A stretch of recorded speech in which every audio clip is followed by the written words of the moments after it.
자, 여러분 안녕하십니까. 자, 이번 시간에는 저희 교재 348페이지로 합니다. 348페이지에 가보시면 1세대 1주택의 비과세가 되겠습니다. 자, 요거는 한 세대가, 자, 요거는 아주 중요한 조항인데요. 얘는 한 세대가 하나의 집을 2년 이상이 되겠습니다. 2년 이상을 가지고 있다가 팔아도 차익이 생겨도 얘는 아예 과세를 하지 않겠습니다. 이런 제도를 우리는 비과세라고 합니다. 그러면 이때 요 1세대인지 판단 시점은 양도 시점이에요. 양도 시점으로 판단합니다. 그래서 양도 시점의 1세대인지 양도 시점의 1주택인지 양도 시점의 2년 보유인지를 따져요. 네. 그럼 이때 1세대라는 것은 우리가 원칙적인 조건이 있고 그 다음에 예외적인 조건이 있습니다. 그럼 원칙은 뭐냐면 1세대라는 것은 가족이 있어야 됩니다. 그러면 최소한의 가족을 우리는 뭐라고 하느냐? 배우자라고 하지요. 최소한의 가족을 배우자가 있어야 된다. 물론 이제 뭐 직계 존비속도 필요하고요. 그 다음에 하나의 집을 가지고 있어야 돼요. 이때 하나의 집이라는 것은 국내 주택을 말합니다. 국내 주택을 말하고 이때 주택이라는 것은 두 번째 건물과 토지를 다 뭉뚱그려서 우리는 주택이라고 얘기합니다. 다만 토지가 이럴 수 있잖아요. 토지 면적은 이만한데 건물은 이렇게 돼요. 그러면은 이 넓은 땅에서 이렇게밖에 안 되면은 요 일정 면적까지는 주택으로 보지만 나머지는 토지로 봐서 양도세를 받자 이런 얘기예요. 논리상. 그래서 토지 면적은 제한을 하고 있습니다. 그 다음에 2년 보유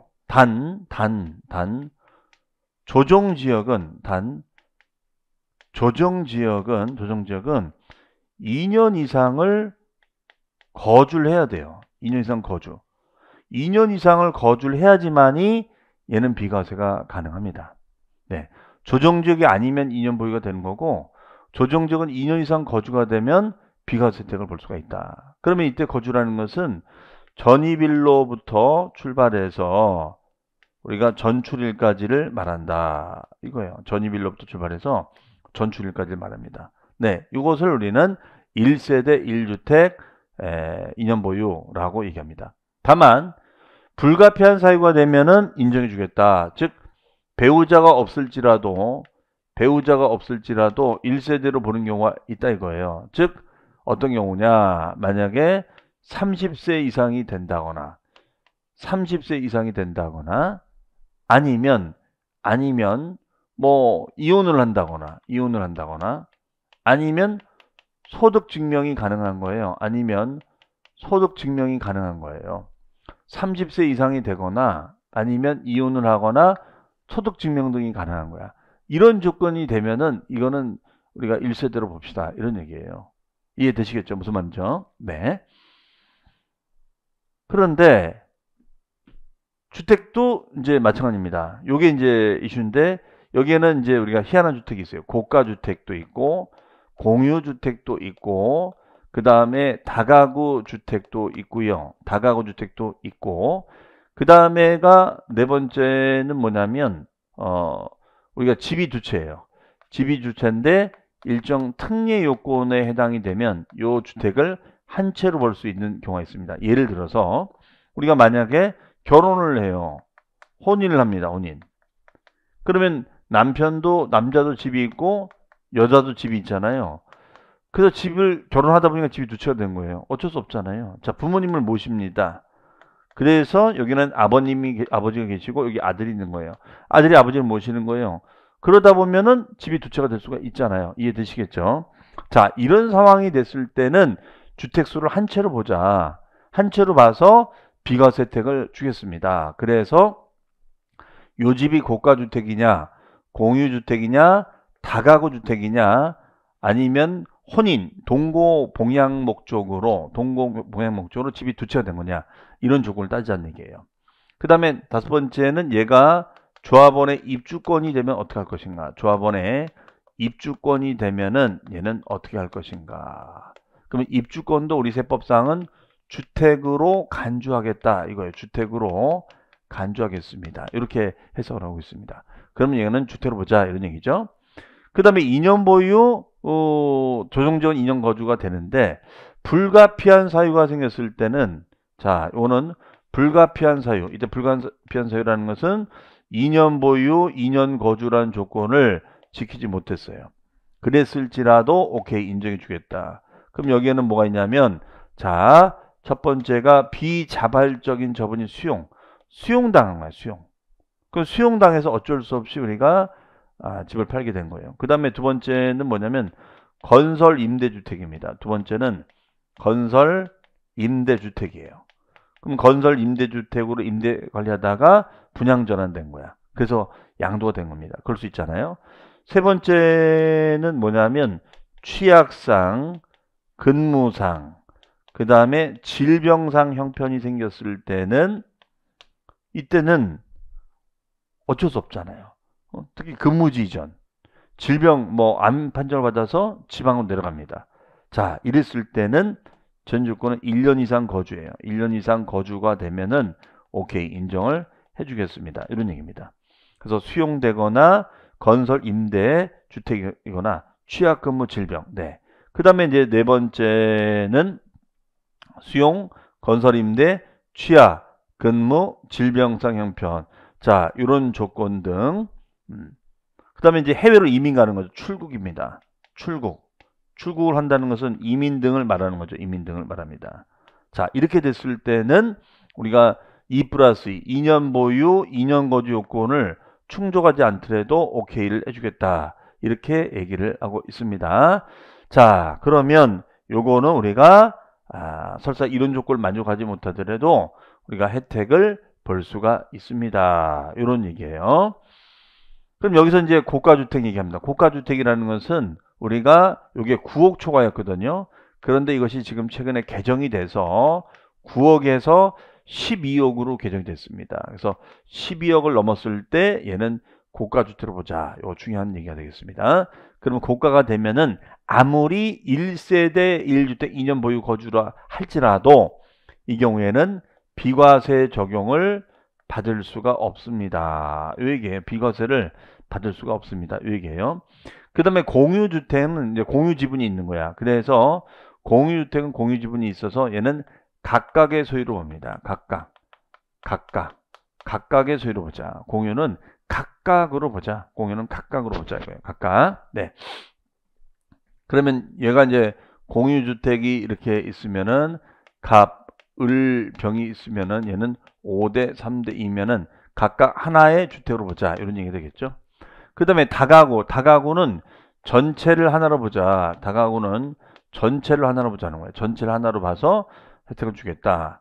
그 다음에 이제 집이 두 채가 됐을 때는 우리가 특례 요건에 해당되면 한 채로 봐서 비과세 혜택을 보자. 이런 얘기예요. 그 다음에 조합원의 입주권. 그 다음에가 이제 분양권이 있습니다. 입주권이나 분양권. 자, 그러면 입주권이나 분양권은 얘는 주택으로 간주해서 1주택으로 보자 이거예요. 그래서 혜택을 주겠습니다. 이렇게 정리를 내리고 있습니다. 그럼 여러분들 거기 보시면 348페이지 5번에 별표시 해 놓으시고요. 자, 비과세되는 일반적인 경우. 일반적인 경우가 뭐냐면 밑줄 쳐놓으시고 2년 이상 보유예요. 그 다음에 오른쪽 니은 조정지역의 주택. 조정지역의 주택일 때는 2년 이상 거주 이렇게 되어 있습니다. 그 다음에 동그라미 2번 비과세가 배제되는 경우가 있는데 첫 번째 밑줄 비거주하니까 안 되는 거고, 그 다음에 니은은 12억을 넘었어. 9억이 아니라 12억을 넘었기 때문에 안 되는 거고요. 그 다음에가 미등기니까 안 되는 거고, 리은은 허위계약서. 이때 허위계약서는 뭐냐? 허위계약서라는 것은 업다운 계약서를 말합니다. 허위계약서는 업계약서나 다운계약서를 말하는 거예요. 그래서 업다운 계약서를 썼을 때는 인정을 못 해주겠다 이거예요. 업다운 계약서를 쓰다가 팔게 되면은 이거는 혜택을 갖다가 불이익을 주겠다 이런 얘기입니다. 자, 그 다음 페이지에 가보시면은 2번에 1세대가 있습니다. 동그라미 1번, 네, 원칙이 있고 2번에 별표시. 자, 이거는 배우자가 없어도 1세대로 부르는 거. 맞습니다. 자, 원래는 배우자가 있어야 되는데, 결혼할 생각이 없어요. 38, 마음 먹었습니다. 이런 분들 많잖아요. 이혼했어요. 그렇죠? 그다음에 소득 증명이 돼요. 이랬을 때는 우리가 배우자가 없어도 1세대로 보자. 이런 얘기예요. 해석이. 그 다음에 오른쪽이 3번 양도 시점에 국내 1주택을 가지고 있다. 국내 동그라미. 해외가 아니라 국내가 됩니다. 그러면은 니은의 밑줄 양도 시점에 1주택을 가지고 있으면은 혜택을 주겠다 이거고요. 그다음에 동그라미 2번에 비과세되는 주택의 부토지 면적 밑줄 비과세되는 주택 부수 토지 면적입니다. 비과세되는 주택 부수 토지 면적. 그럼 그 박스에 기억과 니은에 있습니다. 그럼 기억에 보시면 토지 면적, 요 부속 토지 면적을 제한하는데 요 토지 면적 같은 경우에는 거기 기억에 보시면은 어떻게 되느냐? 수도권 내 토지 중 주거지역, 상업공업지역, 주상공 지역이 있으면은 3배가 되고 녹지 지역이 있으면 5배, 수도권 밖도 5배가 됩니다. 그 밖엔 10배. 자, 요 내용이 이제 바뀐 거예요. 그래서 그 취지는 뭐냐면 과다한 이럴까봐 과다한 용도 지역에 비해서 과다한 땅을 가지고 있어서 이걸 주택이라고 주장해서 비과세를 받고 싶은 걸 막기 위해서 면적 제한을 두는 거예요. 그래서 여기까지는 주택으로 봐서 비과세 주고 나머지는 과세를 하자 이런 얘기 되겠습니다. 그 다음 페이지에 가보시면은 동그라미 3번 2개의 주택을 동시 양도합니다. 그러면 선택의 동그라미. 그럼 유리한 대로 세법상 유리한 대로 선택할 수 있다 이런 얘기예요. 그 다음에 4번 주택을 공동소유했다. 공동소유일 때는 밑줄 각자가 공동소유자 각자가 내라 각각의 소유로 보자 이거죠. 그 다음에가 그러면 이런 얘기죠. 요 주택이 요 집이 만약에 5대 3대 2로 돼 있다면 각각으로 보자 이거예요. 그러면 이 사람이 갑을병이 있다. 그러면은 집 한 채 갖고 있다면은 이 사람 집 2채가 되는 거죠, 해석이? 네. 자, 그런 얘기예요. 그다음에 오른쪽에 4번에 보시면 2년 이상 보유요건 기억의 일반적인 경우가 있고 니은의 조정 대상 정례 주택. 자, 조정 지역은 2년 거주를 해야 된다라고 했었죠. 그 다음 페이지가 가보시면 리을입니다. 동그라미 리을 354페이지. 354페이지에 가보시면 동그라미 리을이 있어요.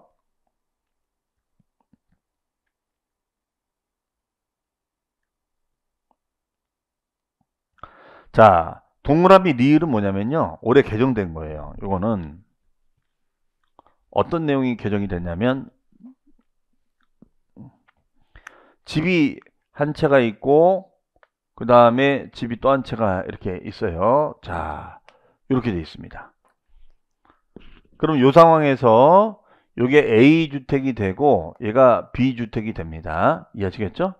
그러면 A주택하고 B주택이 됐다. 이 상태에서 요 A주택을 매도를 하는 거예요. 요거를 매도를 합니다. 그럴 수 있겠죠? 매도를 해요. 그러면 요거는 이제 과세를 했을 거 아니에요. 근데 이걸 언제 팔았냐면 2022년도 3월에 팔았어요. 그런데 요 B주택을 취득한 시점은 언제냐면 2010년 3월이에요. 근데 이거를 팔고 이걸 팔아버리면은 주택이 한 채밖에 안 남잖아요. 그러면 이 사람이 이걸 언제 팔았냐면 2022년도 요거 팔고 나서 2022년도 7월에 판매를 합니다. 7월에 매도를 해요. 아시겠죠? 그러면 이 경우에는 요거를 팔고 그 다음에 2020년 7월에 매도를 합니다. 해석이. 그럼 요 경우에는 뭐냐면 얘는 1세대 1주택자가 되는 거야. 1세대 1주택자. 그러면 이 사람이 1세대 1주택 2년 보유자가 되는 거니까 2010년 3월에 사서 2022년 7월에 팔면은 결과적으로 어떻게 돼요? 2년 보유가 되는 거니까 세금을 한 푼도 안 내는 거겠죠. 이해하시겠죠? 무슨 말인지? 네? 이 생각을 하고 있었던 거야. 그것이 그동안 통용이 됐었고요. 그런데 이것이 작년에 개정이 되면서 이젠 안 돼. 취득 시점을 요 시점으로 보는 것이 아니라 종전주택을 매도한 시점을 취득 시점으로 보겠다는 거예요. 지금 중요한 얘기 하는 겁니다. 이게 현장에서 지금 굉장히 큰 문제가 되고 있습니다. 종전주택을 2020년 3월에 취득한 것으로 봐서 이때 양도한 것으로 보겠다. 그러면 2022년 3월에 사서 2020년 7월에 매도가 되면은 결론적으로 보유기한이 2년이 안 돼요. 맞나요? 그럼 보유기한이 2년이 안 되면 얘는 비과세 적용을 받을 수가 있다 없다? 없다. 비과세 적용을 받을 수 있다 없다? 없다. 자, 무슨 말인지 아시겠죠? 자, 그래서 그 동그라미 리을이 크게 되겠습니다. 그래서 2주택을 가지고 있을 때는 처분 후, 맨 하단에 보시면 처분 후가 되겠죠? 처분 후가 됩니다. 처분 후. 처분 후. 네. 이렇게 동그라미 치시고 별표시. 처분한 날이 취득한 날짜 된다. 이런 얘기예요. 그 다음에 동그라미 하단에 보시면 2번의 예외 별표시 놓으시고요. 이건 뭐냐면 자, 얘는 이겁니다. 2년 보유, 2년 거주를 해야 되는데 아까 말씀드린 대로 불가피한 사유라는 거예요. 그 불가피한 사유에 보시면 건설, 임대, 주택, 뭐 수용 등등이 나와 있는데 자, 말씀드린 대로 요 수용은 자발적 처분이 아니라 비자발적 처분이다. 그러면 내가 이 집을 산 지 얼마 안 됐는데 수용당한 거야. 억울하잖아요. 그렇죠? 그 다음에 건설임대라는 것은 요거는 여러분들 주택법에 나오거든요. 자, 공공이 LH공사가 임대주택으로 지었다 나중에 분양 전환해 주는 거야. 그럼 보통은 5년 거주예요. 보통은 5년 거주를 합니다. 그러면 임대차로 살다가 5년 거주하다가 분양으로 전환을 받아요. 그리고 이걸 양도를 하게 됩니다. 자, 그럼 이 경우에는 분양을 받아서 양도를 한 거죠. 그럼 이 경우에는 2년 보유가 돼야 안 돼요. 2년 보유가 안 된단 말이야. 이해하시겠어요? 하지만 임차일로부터 양도일까지 5년 이상 거주 확인이 되면 임차일로부터 양도일까지 5년 이상 거주 확인이 되면 설사 2년 보유가 안 되더라도 비과세를 해드리겠습니다. 이 얘기예요. 네, 이렇게 보시면 되겠습니다. 그래서 임차일로부터 양도일까지의 5년 이상 거주가 돼 있다면 얘는 괜찮다. 자, 이런 얘기입니다. 그 다음에 오른쪽에 니은의 수용. 자, 그 다음에 디귿의 해외 이주 밑줄. 해외로 이민 가는 거 어떻게 해요? 그렇죠? 대신 이민 가기 전에 팔고 나가야 되는데 자, 보니까 밑줄 최대 출국 이민 가고 나서 2년 안에는 팔아야 돼. 뭐 자리 좀 잡는 시간이 좀 걸리니까 2년 안에는 정리를 해야 됩니다. 그 다음에 장기 국외 거주. 자, 밑줄 출국일부터 2년 이내 양도가 돼야 됩니다. 그 다음에 취약 등 부득이한 사유일 때는 밑줄 1년 이상 거주. 자, 취약, 근무, 질병상 등의 형편이 생겼을 땐 1년 이상 거주가 되면 안 따져주겠다. 이런 얘기예요. 자, 이렇게 보시면 돼요. 그 다음에 437페이지에 7번으로 갑니다. 437페이지에 7번.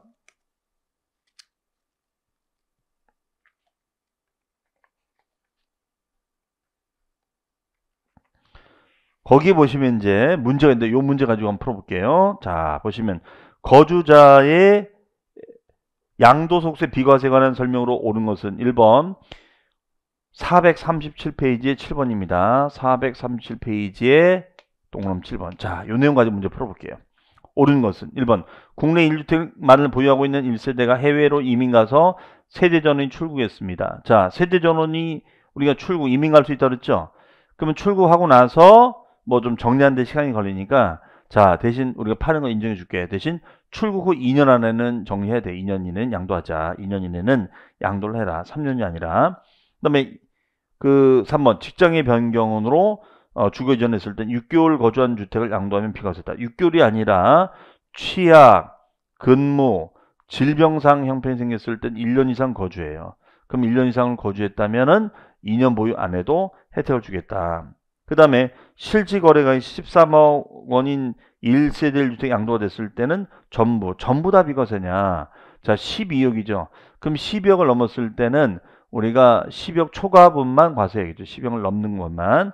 그 다음에 농지를 교환할 때 쌍방 토지 가격 차익이 큰 편의 3분의 1이 아니라 4분의 1이 되겠죠. 4분의 1. 그럼 4분의 1이면 25% 이하다. 4분의 1이면 25% 이하까지만 인정해 주자. 자, 정답은 2번이 되겠습니다. 이거는 법원의 결정에 따라 등기 불가능한 미등기 주택은 미등기 양도자산에 해당하지 아니한다. 자, 등기 불능사유죠. 등기 불능주택은 미등기 양도로 본다 보지 아니한다. 자, 그럼 법원의 결정 때문에 등기 불가능했어요. 그러면 등기 불능은 등기 불능이라는 것은 등기 이전을 할 수 있는데 안 하면 미등기 양도가 되지만 못하는 거는 그거는 문제가 안 되는 거잖아요. 그렇죠? 못하는 거 봐줘야죠. 그래서 법원의 결정에 따라서 등기가 불가능한 경우에는 불이익을 주지 말자 이런 얘기예요. 그래서 미등기 양도자산에 해당하지 않습니다. 답은 2번이 되겠습니다. 자, 다시 앞으로 돌아오시면 됩니다. 그 다음에가 1세대 1주택의 비과세 특례. 자, 요거는 이제 뭐냐면 집이 두 채지만 혼인, 동거, 봉양 등의 목적이 생겼을 때는 두 채를 한 채로 봐줄 수 있다. 이런 얘기예요. 네. 그러면 이제 요 사유가 여기 있습니다. 일시적인 이주택부터 쭉 있는데 요 네 가지가 가장 많이 활용이 되는 케이스예요. 그래서 요거를 좀 잘 알아두실 필요가 있겠습니다. 자, 그러면 요거는 뭐냐? 여기 보시면 이제 만약에 뭐 서울에 우리가 그 집을 가지고 있었는데 내가 이제 이사를 가는 거야. 뭐 이사를 가서 남양주로 이사를 갑니다. 남양주로. 그럴 수 있죠? 그러면 이 경우에 이제 남양주 이사가 가기 위해서는 뭐 어떻게 되는 겁니까? 요 집을 정리하기 전에 요걸 사고 나서 요 집을 매물로 내놨다는 거죠. 근데 요 집이 뭐 바로 팔면 좋은데 한 6개월 정도 안 팔린 거예요. 이해하시겠죠? 그럼 6개월 동안 집이 두 채가 되는 거야. 이 상태에서 요 서울 집을 팔게 되면 어떻게 되느냐? 지금 이 얘기입니다. 네. 그러면은 일시적으로 집이 두 채가 된 거잖아요. 그렇죠? 이해하시겠죠? 요 서울 집을 팔게 된 거야. 그러면 이거는 1세대 1주택 양도로 보겠다 이거예요. 대신 기본이 3년, 최대 3년까지 3년 안에만 정리를 해주면 인정해 주겠다 이런 얘기예요. 이해되세요? 무슨 말인지? 그럼 만약에 여기가 조정대상 지역이에요. 그러면 조정대상 지역이라는 것은 부동산 투기성 있는 지역을 말합니다. 이런 투기성이 많은 지역에 집을 샀어. 1년 지나서. 자, 요 1년 지나서 산다는 것들 잘 알아두셔야 돼요. 그리고 나서 요 종전집을 우리가 매도를 합니다. 대신 조정대상 지역 내에서 잘 보셔야 돼요. 조정대상 지역에서 조정지역으로 옮겨갔을 때는 조정대상 지역에서 조정지역으로 옮겼을 때는 규제하겠다는 거야. 그래서 이거는 1년 이내 매도가 되면은 얘는 비과세 줍니다. 그러니까 많이 시험 지문에서 조정지역 내란 말이 없으면 3년이 되는 것이고 조정지역 내가 되면 1년이 되는 것입니다. 아시겠죠? 자, 대신 세대 전원이 기본적으로는 이사를 들어가야 돼요. 이런 조건이 충족됐을 때만 비과세 혜택을 주겠습니다. 라고 정의를 내리고 있습니다. 네. 자, 그래서 우리 교재에는 그 356페이지에 가로 1번이 그 내용입니다. 그래서 주거 이전을 위한 일식 2주택의 동그라미 1번이 바로 이거고요. 동그라미 2번이 바로 조정지역. 그래서 조정지역 써놓으시면 되겠죠. 자, 요 그림을 연상을 하시면서 읽어보시길 바랍니다. 자, 그 다음에 이제 어디로 가시냐면은 그 다음에는 이제 상속입니다. 상속. 그러면 요 상속은 이제 뭐냐면 내가 이제 집을 가지고 있었죠. 요 집을 일반 주택을 딱 가지고 있었는데 이제 요 주택이 상속을 받은 거예요. 상속을 받은 거예요. 자, 그러면 이 상태에서 어떻게 하느냐? 상속주택과 일반주택을 가지고 있다. 이거를 이제 매물로 내는 거지. 이거를 매물로 내놨어요. 그렇죠? 이걸 매물로 내놨습니다. 그럼 이걸 매물로 내놓으면 이거를 1세대 2주택으로 볼 것인가 1세대 1주택으로 볼 것인가. 그러면 상속주택은 주택수에서 제외하겠다는 거예요. 얘는 빼주고 얘는 1세대 1주택으로 보겠다는 겁니다. 그러면 비과세를 받을 수가 있겠죠. 그렇죠? 자, 이 얘기예요. 뭐 상속 내 맘대로 결정된 것이 아니라 돌아가시면서 물려주시는 걸 어떡합니까? 그렇죠? 자, 그다음에 동거 부모님을 모시기 위해서 결혼 때문에 그러면 부모님을 모시게 해서 모셔올 수도 있고 내가 들어갈 수도 있고. 자, 남자도 집이 있고 여자도 집이 있는데 서로 결혼한 거야. 그래서 불가피하게 두 채가 됐다. 근데 팔았는데 세금 내라? 그러면 결혼을 왜 합니까? 그러면 결혼을 지금 혼인을 장려해야 될 판인데 세금 때문에 결혼을 못한다? 말이 안 되잖아요. 그래서 얘는 혼인은 5년 안에는 정리하면, 먼저 팔면 남자 집을 팔든 여자 집을 팔든, 자, 동거봉양은 10년이 되겠습니다. 이때는 아버지 집을 팔든 아들 집을 팔든 10년 이내 먼저 양도해라. 그러면 혜택을 주겠습니다. 이거예요. 그 다음에 이제 문화재를 가지고 있으면, 자, 문화재 주택이 있고 문화재가 아닌 일반 주택이 있다면 요 집을 팔면 비과세 주겠다. 자, 얘는 귀농주택이 있고 그 다음에 일반주택이 있다. 그러면 요 일반주택을 팔면 비과세 해주겠다. 이 얘기예요. 그 다음에 지방에 주택이 있고 지방에 주택이 있고 그 다음에가 우리가 일반주택이 있습니다. 그 상황에서 요 집을 팔면 비과세 해주겠다 이거예요. 대신 이제 이쪽으로 이사 가는 거니까 요건 3년 이내 우리가 정리를 하도록 되어 있습니다. 그 다음 임대 어린이집 거주. 자, 요거는 뭐냐면 거주주택이 있어요. 거주주택이 있고 그 다음에가 임대주택이 있습니다. 이 상황에서 요 거주주택을 팔게 되면은 요거는 비과세 혜택을 주겠다는 거예요. 거주주택을 팔게 되면 얘는 비과세 혜택을 주겠다는 것입니다. 그럼 임대주택은 주택수 빼자. 그 다음에 만약에 얘가 가정 어린이집이에요. 그러면 가정 어린이집이 되면 얘도 사업용 주택이 되는 거니까 얘도 주택수에서 빼야겠다. 그러면 비과세를 해주겠다는 것이고, 이때 거주라는 것은 2년 이상을 거주를 해라 이거죠. 2년 이상을 거주를 하면 혜택을 주겠습니다. 이런 얘기입니다. 그래서 혜택을 주겠다는 거. 자, 그럼 여기서 중요한 포인트는 어떤 집을 먼저 팔아야 되느냐, 몇 년을 팔아야 되냐, 이런 말들을 잘 기억을 하셔야겠습니다. 그러면 우리 교재 보시면은 거기 358페이지에 가보시면 거기에 2번의 상속 별표시, 거기 보시면 2번 밑줄이에요. 일반 주택을 먼저 팔면 기억 밑줄 비과세 적용해 준다. 그게 포인트입니다. 근데 만약에 상속 주택을 팔았다. 그러면 비과세가 안 됩니다. 그 다음에 오른쪽에 보시면 3번의 동거봉양. 자, 동거봉양은 밑줄 10년 이내 팔아라. 네. 그 다음에 4번 혼인은 동그라미 2번에 5년 이내 팔아라. 네. 그 다음 페이지에 보시면 문화재. 자, 문화재하고 일반주택이 있다면 문화재를 팔아야 돼, 일반주택을 팔아야 돼. 일반주택을 양도해야겠죠. 그 다음에 농어촌 주택이 있습니다. 그러면 이번에 귀농주택은 5년 이내 일반주택을 양도해라. 요 조항이 있는데, 이제 요거예요. 귀농 같은 경우에는 보통 서울에 이제 집이 있잖아요. 서울에 이제 집이 있고 귀농을 하는 거예요. 귀농. 그럴 수 있죠. 그래서 요 귀농주택을 하나 얻습니다. 네. 그러면 요때 요 귀농주택을 하나 얻고 서울집을 매물로 내는 거야. 서울집을 매물로 내놨어요. 아시겠어요? 그러면 이 경우에는 귀농주택을 하나 얻고 서울집을 매물로 내놨다. 그러면 이거는 혜택을 주겠다는 겁니다. 그런데 문제는 귀농을 해보니까 쉬운 게 아닙니다. 농사짓는 일이 쉬운 게 아니야. 그래서 한 3개월, 1년 버티니까 못하겠어요. 도저히. 그래서 다시 회계해서 갈 수도 있거든요. 이걸 막기 위해서 자, 배수진 쳐라. 요거는 무조건 5년 이내 양도해야지만이 5년 이내 양도를 해야지만이 비과세 혜택을 주겠다. 이렇게 얘기해요.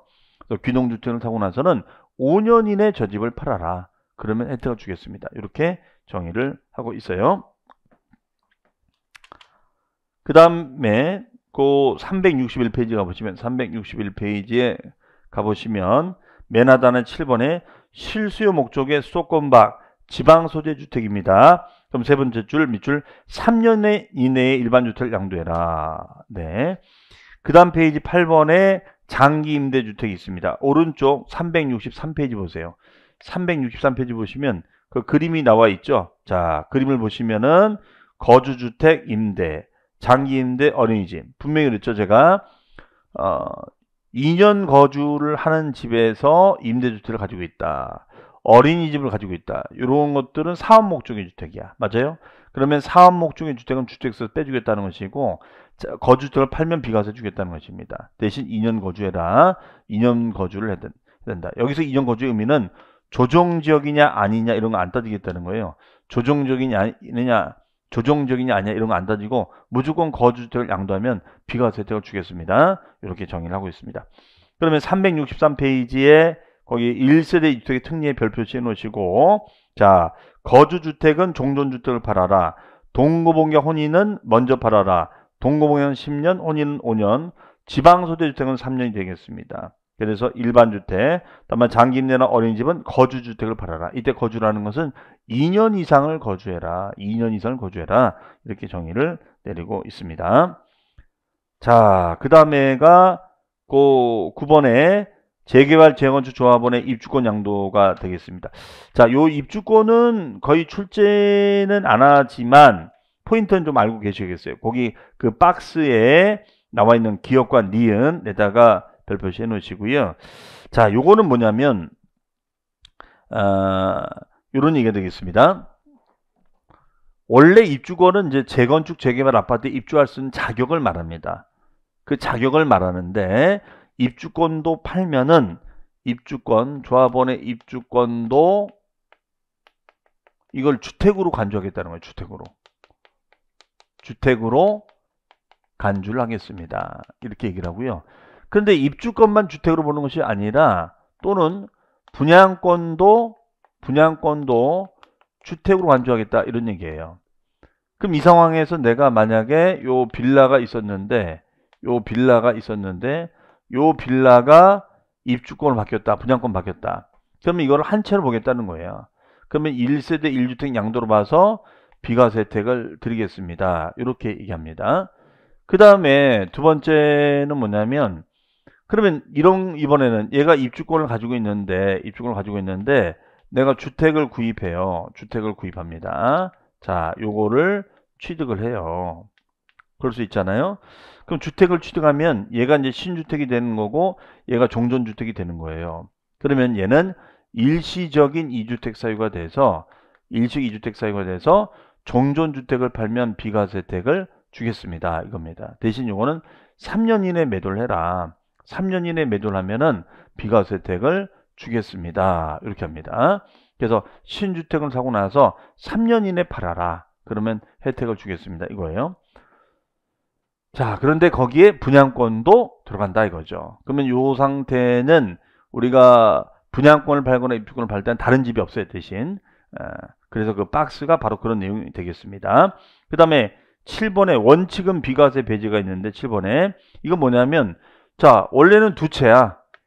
입주권이 있어서 집이 있다. 그럼 두 채죠.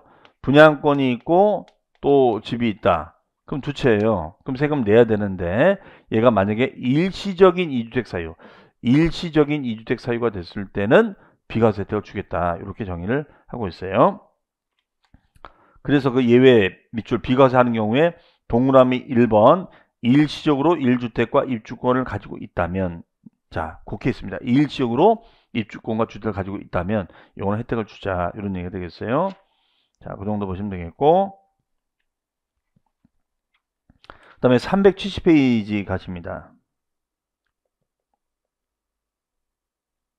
370페이지가 보시면 거기 박스 8번에 겸용주택 별표시, 요것이 이번에 개정됐습니다. 그 박스 별표시 해 놓으시고요. 자, 얘는 뭐가 개정된 거냐면 상가주택을 말합니다. 그러면 상가주택은 주거하고 업무용이 섞여 있는 주택을 말하죠. 이걸 처분했을 때는 어떻게 되느냐. 자, 그러면 상가는 어차피 주택이 아니니까 세금을 내야 되는 건데, 그러면 1층은 약국, 2층은 원룸주택, 1층은 슈퍼, 2, 3, 4층은 원룸주택, 이럴 수 있잖아요. 그렇죠? 그럼 여기 보시면 겸용주택은 주택 면적이 주택이 아닌 면적보다 크면 전부를 주택으로 보자. 그럼 전부를 주택으로 보면 전부 다 1주택이 되는 거니까 비과세 해주겠다는 것이에요. 그 다음에 주택 면적이 주택이 아닌 면적보다 작거나 같으면 주택만 주택으로 보자. 그럼 주택만 비과세 해주겠다는 것이죠. 네. 그러면 주택 면적이 크면 전부를 주택으로 봐서 비과세 해주고, 주택 면적이 아닌 것보다 작거나 같았을 땐 주택만 비과세 해주자. 이런 얘기예요. 다만 우리가 토지분은 우리가 어떻게 해줬냐, 3배, 5배, 10배로 제한한다. 이것이 자, 수도권의 주상공, 자, 이런 개발 가능한 지역은 3배까지만 인정해 주자. 그러면은 이 배수가 큰 게 좋을까요? 작은 게 좋을까요? 큰 게 좋죠. 왜냐면 주택으로 인정받는 토지 면적이 커야지 좋은데, 얘는 3배까지밖에 인정이 안 되는 거니까. 근데 이것이 작년까지는 5배를 뺐거든요. 도시적하는 5배, 밖은 10배. 그런데 주상공, 즉 개발 지역의 땅으로 바뀌어버리면 이걸 3배로 이걸 축소하겠다는 것이에요. 그리고 그 수도권의 토지 중 녹지 지역은 더 넓어야죠. 5배. 지방 수도권 밖은 10배까지 인정해 주겠다. 이렇게 해석을 하고 있습니다. 그 다음에 다가구 주택. 자, 여러 가구가 모여 사는 다가구 주택은 하나의 매매 단위로 통으로 매도했습니다. 그러면 전체를 하나로 묶어서 팔게 되면 전체를 하나로 보자. 그러면 전체 하나가 되는 거니까 1세대 1주택이 돼서 비과세가 되겠죠. 그렇죠? 자, 그래서 오른쪽에 371페이지 맨 하단에 다가구. 자, 세 번째 줄 전체를 하나로 보자. 전체를 하나로 봐서 통으로 넘겼을 때는 비과세 해주겠다. 이런 얘기예요. 그 다음 페이지 가보시면 고가주택이 되겠습니다.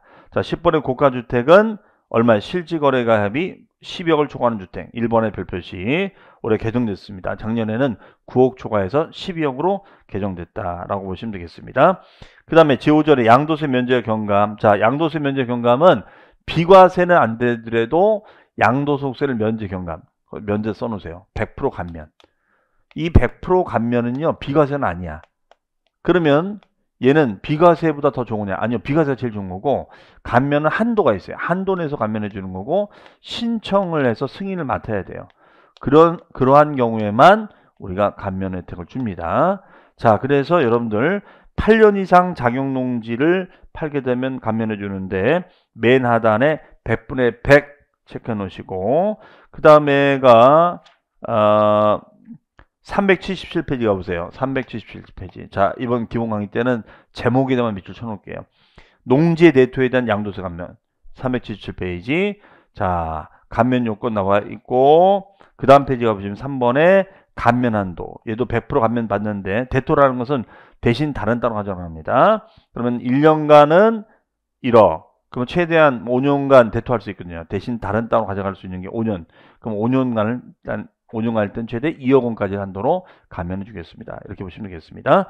자, 그다음에 양도소득세 계산 구조. 요거는 다음 시간에 집중적으로 설명을 또 드리도록 하겠습니다. 자, 이렇게 해서 점점점 이제 우리가 거의 이제 마무리해 가고 있는데요. 자, 그러면은 우리 내용 정리하고 마치도록 하겠습니다. 우리 교재면 364페이지. 364페이지에 자, 2번 문제로 갑니다. 2번 문제. 자,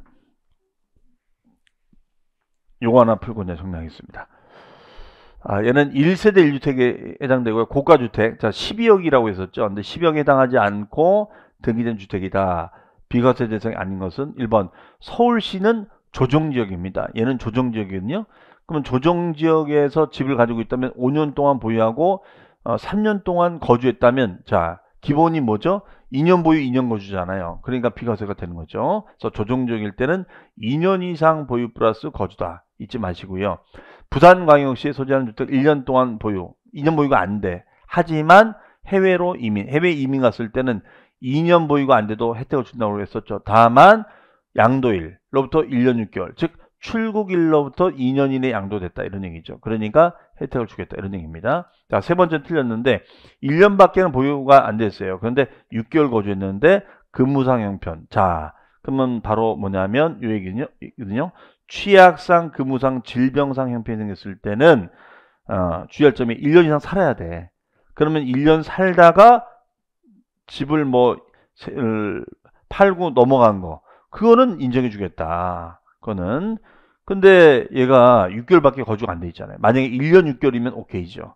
그래서 얘는 1년 이상 거주가 안 돼 있기 때문에 1년 이상이 안 돼 있기 때문에 어떻게 한다. 1년밖에 보유가 안 됐으면은 이거는 혜택을 갖다가 비과세 혜택을 주겠다. 네, 6개월 거주가 갖고는 안 되고 1년 이상 거주가 돼야 되지. 6개월 갖고는 안 되는 거죠. 네. 자, 그렇게 보시면 되겠어요. 그래서 2년 보유가 안 돼도 혜택을 주겠습니다. 그래서 이거는 6개월 거주 때문에 안 되는 거고요. 4번 광주광역시 소재한 주택을 1년밖에 보유하고 양도했다. 그러면 6개월 전에 2년 동안 해외 거주를 필요로 하는 근무상의 형편. 자, 세대 전원. 그럼 얘도 2년 보유가 안 돼 있죠? 1년밖에 안 돼 있으니까. 그렇죠? 하지만 이것만 6개월 전에 판 거니까 2년 이내 판 거니까 혜택을 주겠다 이런 얘기예요. 이렇게 사례를 들어서 물어봤다는 거죠. 그 다음에 건설 임주택 1년밖에 안 됐어요. 하지만 임차일부터 양도일까지 7년, 5년 이상이 돼 있잖아. 그러면 5년 이상이 돼 있으면은 우리가 혜택을 주겠습니다. 이런 얘기 되겠어요. 네. 자, 정답은 3번이 되겠죠. 그렇죠? 자, 한번 정리해 보겠습니다. 자, 우리가 1세대 1주택, 1세대 1주택의 비과세라는 것은 양도 시점에 배우자가 있어야 된다. 하지만 30세 이상, 이혼, 소득증명, 사망도 있었죠. 이런 불가피한 원인이 생겼을 때는 배우자가 없어도 1세대로 보겠다. 그리고 주택은 1주택이 되되는데 국내의 주택이고 토지는 우리가 면적 제한하자. 다만 올해 개정이 됐고요. 그래서 3배, 5배, 10배 이렇게 개정이 됐다는 거죠. 그다음에 고가주택은 12억을 넘어야지만이 과세가 된다. 그래서 12억으로 개정이 됐다는 것이고 9억에서 12억으로. 공유주택은 각각의 소유, 다가구는 전체를 하나로 보자. 그러면 다가구도 1주택으로 봐서 비과세 가능하다는 것이고요. 그 다음에가 입주권이나 분양권도 주택으로 간주해서 만약에 매도 당시 분양권 하나 또는 입주권 하나 있다면 1주택 양도가 돼서 비과세가 가능하고 일시적인 2주택 사유가 됐을 때도 비과세가 가능하다. 대신 3년 이내 팔아야 되는데 조정적은 우리가 몇 년 이내, 1년 이내 팔자 이런 얘기 되겠네요. 그렇죠? 그 다음에 수용 비자발적 처분인 수용이 되거나 건설 임대주택, 취약근무, 질병, 출국 등의 사유가 됐을 때는 2년 보유가 안 돼도 혜택을 주겠다. 그다음에 건설 임대는 임대차일로부터 양도일까지 5년 이상 거주가 돼 있다면 2년 보유가 안 돼도 가능하다. 그다음에 취약근무, 질병상일 땐 1년 이상만 살았다면 2년 보유가 안 돼도 가능하다 이런 얘기죠. 해외로 이민 갔을 때는 출국 후 2년 이내는 양도해라. 그러면은 2년 보유를 못해도 혜택을 주겠습니다. 이렇게 정리가 될 수 있겠습니다. 자, 이상으로 해서 우리가 양도의 개념, 과세 대상, 양도 및 취득시 비과세까지 다 했고요. 이제 다음 시간에 양도세 끝부분인 우리가 양도세 계산 구조에 대해서 살펴보고 그 다음에 맨 앞에 조세총론, 조세총론을 우리가 안 했었죠. 그 부분에 포인트 위주로 우리 기초 강의 때 제가 그걸 자세히 설명했기 때문에 우리 기본 강의 때는 그 부분은 포인트 위주로 해서 정리를 해서 다음 시간에 종강을 하도록 하겠습니다. 자, 벌써 우리가 금방 이렇게 시간이 지납니다. 7주가 지나가고 있는데 하여튼 남은 주 잘 마무리해서 이제 기본 강의 끝나고 다시 시방 강의로 가보도록 하겠습니다. 자, 복습 잘 해주시고요. 저는 다음 시간에 뵙겠습니다. 감사합니다.